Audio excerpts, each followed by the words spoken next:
Today I'm going to teach you how to 3D track text inside your video in After Effects to make it look like it's actually in your video.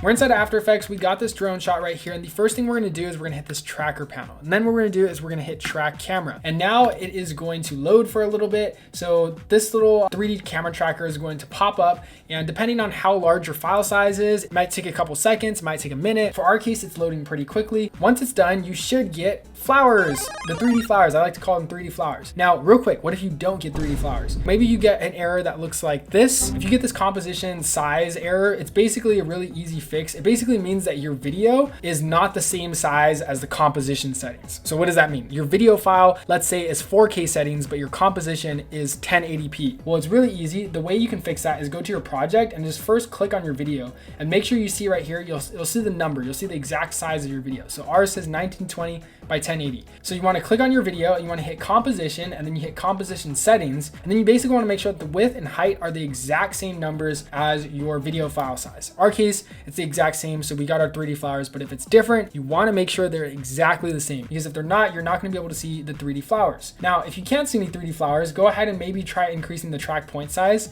That just basically makes the size of them larger. Now, we're actually not going to select any of these particular yet. Now what we're going to do is we're going to select a couple points depending on which way you want your surface to be in the video. So I'm actually tracking our surface along this wall right here because I want our text to be like based on the wall. And the more points you track, the more accurate your tracking will be. So I'm going to add some text that's going to be adjacent to this wall. And then we've selected a bunch of points by holding command and selecting them. And then I'm going to right click this and I'm just going to hit create text and camera. And now what you're going to see is going to happen is some text is here. And it's like nice and sideways. But the cool thing is if we play it out, it's nice and tracked. So now all we basically have to do is just resize it and we have a really cool text animation. So I'm going to go ahead and select our text right here. Of course, we're going to go ahead and scale this down. We're going to, and now if your text is at an angle like ours is, we can basically just go easily fix that by rotating it on the x-axis, I believe that's the x-axis.